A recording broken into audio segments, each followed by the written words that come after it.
Alrighty, today we'll be talking about the difference between renting out a $150,000 house versus buying and renting out a $300,000 house.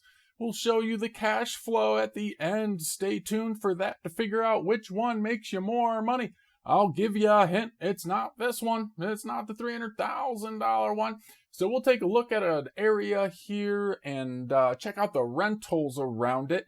And show you why some people that buy these more expensive properties, like, I don't know, Salami Kevin over there on his channel, or, some other people that might be out there buying expensive properties, why they're losing money. We'll go through everything, some simple math, no formulas for you today. That's good. We'll just kind of add everything up.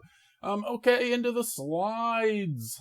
So the first thing we look at is rents in an area. What are these houses renting for? The $150,000 house, where our target is always 3-bed, 2-bath. And you can go less than that, maybe a little more, but finding comps in this area we're going to look at. There were comps for 1.7, 1.4, 1.6, and 1.2K. So it looks like, the average would probably be 1.5K. Getting us 1% of the value of that house per month in rent. We looked at a $300,000 house in the exact same area, same schools, same within a mile or two of each other. These houses here had a couple differences, a little more bedrooms over here, a little more bathrooms, whatever. And we checked out the comps. Well, it turns out it was the same comps. There really isn't anything in the area over 1.7K. It's just a good example of why you might want to go towards the bottom end of a market, no matter where you're at, versus the fancy top end of the market. So let's go into it. We'll check out some properties here. So we'll start off with our $150,000 house. You can see they dropped the price on this one. It used to be $160,000, $165,000.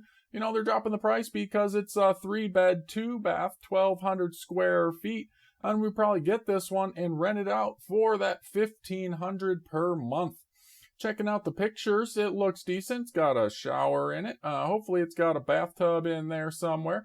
Nice basement with washer and dryer in it. Hopefully the washer and dryer comes with the house. We have a furnace. Check out our furnace picture. I love furnace pictures. Then we have a water heater. Oh, it all looks so good.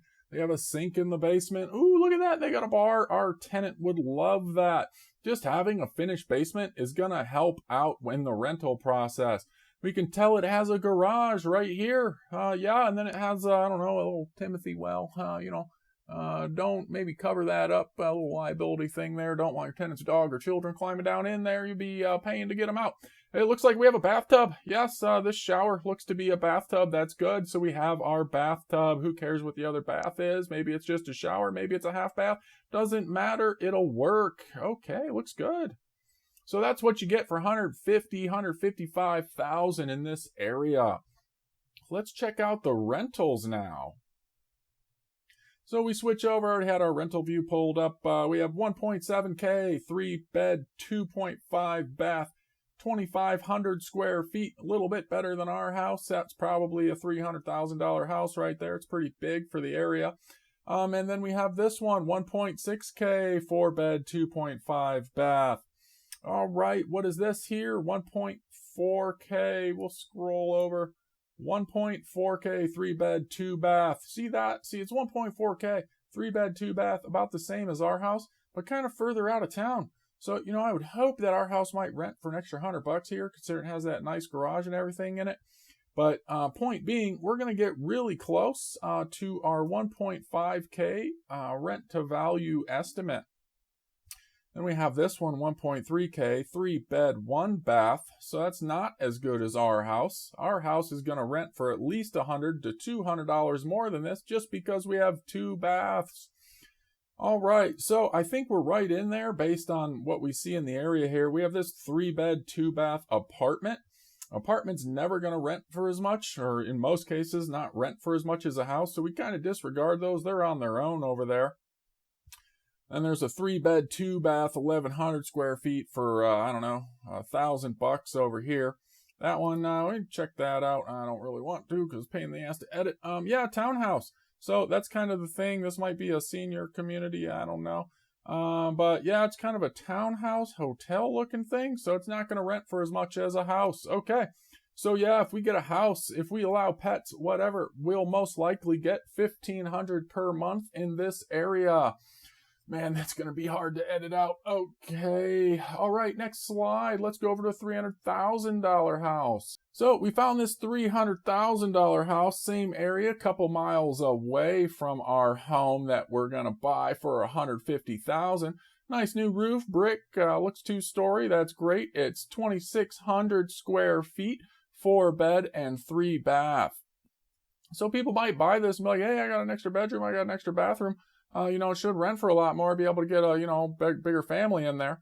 We'll talk about the tenant pool in a slide or two here and why this won't rent for as much. It is nice, we're not going to kind of tell them it's not. It needs some flooring. We can do that. It's not quite finished, so that's not good. But, whatever. Comes with a brand new dishwasher, it looks like. Just needs flooring. A little closet. And we got a shower. Might be putting in a bathtub in here. Now, this house has to have a bathtub. It's got 3 bathrooms. We'll just say it does. It's got a garage. Good. So it's got everything we need. They're doing work on it, making it look good. Looks like you probably just need flooring to get moved in here and a couple appliances. That's not good that it doesn't come with a refrigerator that would go here and a range that would go here. Hopefully it comes with all that. It's got all new furnace and everything according to the thing over there, just like our other house. So yeah, that's what you get for right around $300,000. Okay. So check out those rents. We had already looked at it. We put it 3 bed here plus. So if there are any 4 beds, which there are, we're looking at 4 bed, 2.5, 1.6K. And we're looking at 4 bed, 2.5 bath. All right. Wow. 3 bed, 2.5 bath, 1.7K. Ooh. Okay. So we might get 1.8K out of our house, considering that one's 1.7. All right, so there you go. All right, we'll go back to our slides. So here you go. That was the comps, 1.7, 1.4, 1.2. We had a 1.3K house in there too. And then this, our 4-bed house only had one real comp at $1,600 per month. That $1,700 per month house was a 3-bed, 2.5 bath, or 3-bed, 3 bath, whatever. Somewhere in there, so it was 1 less bedroom. So we should be able to get more than that out of our 4-bed, 3 bath house. We'll call it 1.8K per month. All right, so yeah, we get $1,500 for this house, and we're getting 1.8K for this house. Nice, that's an extra $300 per month, right? Well, we'll see. Okay, next slide. So look, here's the deal, people. When you buy a house for $150,000, you got all this other stuff. You got to put 20% down. Yeah, it's a 3.75% rate because you're purchasing it as an investment property. That's how we're doing this one. You can change all these numbers around if you're going to do owner occupied. But anyway, we did the math here. Instead of putting all, principal, interest, insurance and taxes all out separately, this house comes about $775 per month on your mortgage. Okay, and then the $300,000 per month house, same figure, same 20% down, so you're putting $60,000 down on this one, as opposed to $30,000 down on this one. All right, so we have twice as much cash into this one, and with same interest rates, no different, right? It's the lender doesn't care. They're going to give you the same rate as you get up here. So the mortgage with everything included on this $300,000 house, $1,430. That's your total. Okay, so now that we got that figured out, $775 and $1,430, we're going to go ahead and go to the next slide. One thing you may not have considered there is maintenance on these houses. You see, it's kind of got 4 walls, a roof, all this plumbing, all this electrical in there, and all these other appliances and junk hanging out. Your tenant isn't necessarily going to be super good to them. We would hope we get a good family in there that's not just going to go trash everything. But, for $150K, it's a smaller house, right? Like it was, 2/3 the size of this $300,000 house. So the maintenance is going to be less. Look, if you have to replace a roof, it's going to cost less. It's less roof. If you have to replace the furnace, it's typically a smaller furnace. Central air, typically a smaller central air unit. All this stuff costs less to maintain. There's less plumbing, there's less electrical, there's less of everything in this house. Yeah, we're getting $300 less per month for it, but hey, our maintenance is $1,500 per year. 10% is what I try to figure. You know, if it's an older house, you might want to go higher than 10%. And if it's a brand new build, you can go, down to like 3% because the builder's going to take care of it for the first few years at least. And then for the $300,000 house, 10% of a $300,000 house, about $3,000 per year. So you'd figure about double the maintenance. In my experience, you're not quite double the maintenance because, it's not just the price that's costing you more to maintain. Yeah, it might cost 10 or 20% more for a furnace in a bigger house, or the same thing for air conditioning or more plumbing breaking or whatever, but it's not double the amount, right? So it's maybe like 50% of the amount. So we figure this, we just do 50% of this number so we can be nice and conservative for y'all liberals out there. We are just conservative on this channel to try to make sure this is profitable. Okay, so $22.50 per month. In all honesty, we don't care about politics on this channel. We just try to be conservative with numbers so that it stays profitable for whatever we're doing. So anyway, $22.50 per year for maintenance on your $300,000 house and $750 less for your $150,000 house. Okay, there you go. There's your maintenance calculations. Let's go to the next slide. Okay, so the other thing, houses are not created equal when it comes to tenants. So you have a limited tenant pool. So in the area, there's a limited tenant pool. The higher you climb on the ladder of houses, if you're at the highest, best house, highest on the ladder, you have a smaller and smaller tenant pool the further you go up the ladder. So what does that mean? That means you have less people looking at bigger houses that cost more. That means it takes longer to rent, the rentability of the house. And then it also means that that tenant that's in that higher quality house, if they were to lose their job or have a reduction in income because of some sort of global sickness thing that might happen, their tenure or duration that they're going to be in your property goes down. And I don't know if you have experience with it, but turning a property, replacing a tenant is pretty expensive. It usually costs 1 month's rent or more to clean and turn and place that new tenant. So you get that new tenant in there, yeah, that's fine, but you had to turn the property, so there's more expense in that.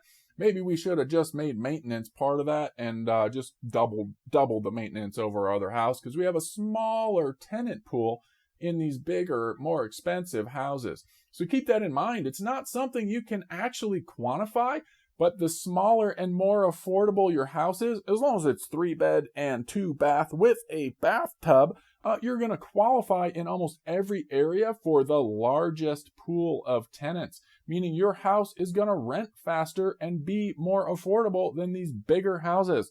Keep that in mind when you're going through and trying to purchase a house. Okay, so many people make this mistake. Pay attention to the tenant pool. All right, so now we'll go to the cash flow on these properties. This is what we all are waiting for. It's been about, 10 minutes or so. We're going to show you which property's actually more profitable. You could probably tell from the beginning of this which way we were going to go with profitability. Now, this isn't my numbers. These are just the numbers, right? I'm not just changing stuff to make it fit my calculations. This is what happens, people. And this can't be financial advice. This isn't investment advice. This is a YouTube channel. If you do anything that I say, you're going to go ahead and lose all your money. You're going to end up paying $900 a month for something. I don't know. You're just going to be broke. So, it's a YouTube channel. Like I said, don't do anything that I say. All right, not that I've done this before, nothing. Okay. For a $150,000 house, we went ahead. Our mortgage was $775. Our maintenance came out to $125 per month, or $1,500 per year. So total monthly expenses, we can expect $900 on average with our 30-year fixed rate mortgage and $125 in maintenance. We rent that house. For the 1% rent to value ratio on $150,000, $1,500 per month. We take our $900 in fixed costs and subtract that out. That's $600 in cash flow. Okay, great. So you're making $600 per month. Woohoo! You go do that 5 or 6 or 10 more times. That's $6,000 per month. And now you don't have to actually have a real job anymore. I'd actually recommend doing it more than that, but for 72 grand a year, this income is basically tax free. It would be like having a $100,000 per year job at this point, and that's your first year. You're going to raise your rent the second year. Okay, so anyway, 600 times 12, because we have 12 months in 1 year, is $7,200 that you're making per year. Now, I'm not an accountant, people, but in my experience, most of the income you get from your rental properties is going to be tax-free if you have a CPA that does things correctly. So, don't trust me, trust your CPA. Get them involved and have them write everything off that you possibly can on these houses, and you should end up almost tax neutral on each property. Okay. So $7,200 per year we're making off of this house that we paid $150,000 for. Remember, we only have $30,000 out of pocket, and we're recouping $7,200 of that per year. That's pretty good. Okay, so, and then, we were going to do like a calculation to show what is more profitable and better after 10 years as far as cash flow goes. So we're comparing our 150K house. You can see the little 300,000 down here kind of cut off because we're going to go to that next. But you take $7,200 times 10 years, because that's what you're making every year after maintenance and your mortgage, and you made $72,000 in cash flow. That's virtually tax-free if you do things correctly. Consult your CPA, don't consult me. 72 grand in 10 years. That's almost half the purchase price of the house that you have a 30-year mortgage on. I think that's pretty good. You're going to be close to, at this interest rate, the 3.75%, you're going to be at close to, 40% equity or whatever in that house after 10 years. That's really good.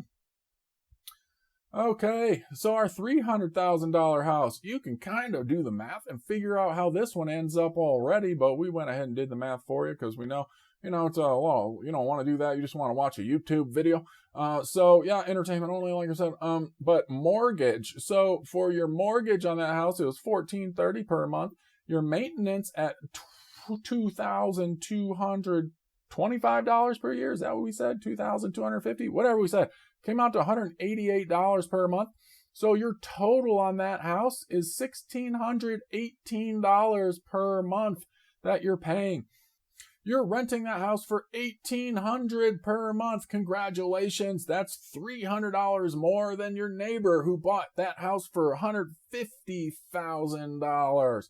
You take your $1,618 out of that. That leaves you with a good $182 per month in actual cash flow. That's good too, right? Well, no, because that other house that is smaller and probably less work than this $300,000 house, we were getting almost more than 3 times the amount of cash flow off of it. Like, come on here, do the math. Why are you buying an expensive house when you can buy a cheap one and make more? I mean, it doesn't make sense. You go over there to, like I said, Salami Kevin's channel, and he's buying $750,000 houses that he's getting ripped off on. I mean, he's got videos on it. Like, what is he doing? Just, don't buy stuff in California. Come over to Kentucky or Indiana, like we were looking at. Those properties were just over the Kentucky line, right across the river from Louisville, right in the southern part of Indiana there. That's just where we were looking. I found, it was a good little area that was separated from everything else, so there wasn't a whole bunch of mishmash going in and out. We get good image of the properties in there. That's why we use that. Anyway, after 12 months of your $182, you're getting a whole $2,184 in cash flow every year. You do that by 10 years, and you made $21,840. Oh, you are such a good business person, right? No, because this house that cost half as much risk, half as much money down, was 3 times, was that 3 times? Almost 3.5 times, right? Yeah, almost 3.5 times the cash flow for less work.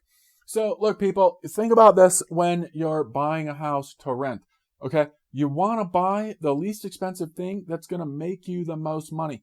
Why aren't you paying all this extra money when you can't cash flow on it as well? It doesn't make sense. Like, you never know if the market's going to crash and you got to get out of a house. Maybe this house goes down to $250,000.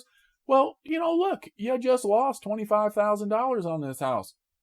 This house here can lose almost half of its value, and you still made, after 10 years, you still broke even. You didn't lose money, right?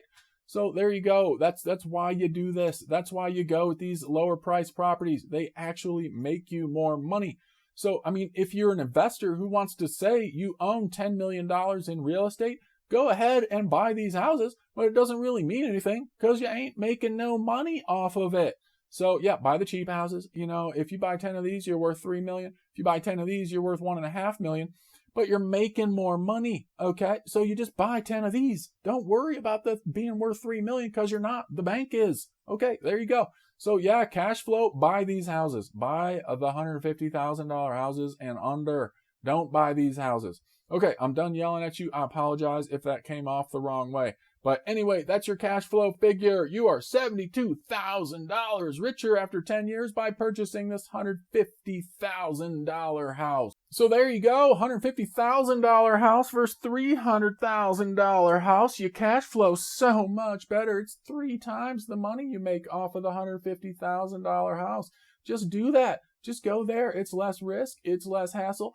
And you're going to make more money. Yeah, check it out. Check out more videos and subscribe right here. There's a little thumb thing down there if you want me to yell at you some more in another video. And then there's a video right here maybe that you can click and play. Okay, hey, y'all have a good day out there. Sorry if I yelled at you. All right, bye.